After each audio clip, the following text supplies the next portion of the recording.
3+5 tower, एकच staircase, एकच lift आणि एका फ्लोअरला एकच फ्लोअर, तो पण 2 BHK. या दाखवते.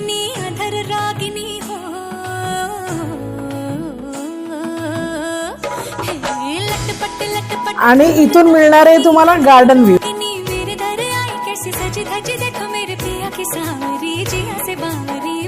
किचन,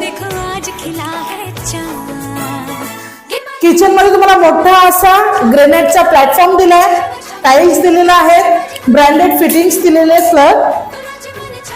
त्याच्यानंतर इथे वॉशिंग मशीन साठी पॉइंट काढलेला आहे. स्पेसियस किचन आहे, वर तुम्हाला लॉफ्ट दिलाय. या फर्स्ट बेडरूम स्पेसियस आहे, अटॅच टेरेस.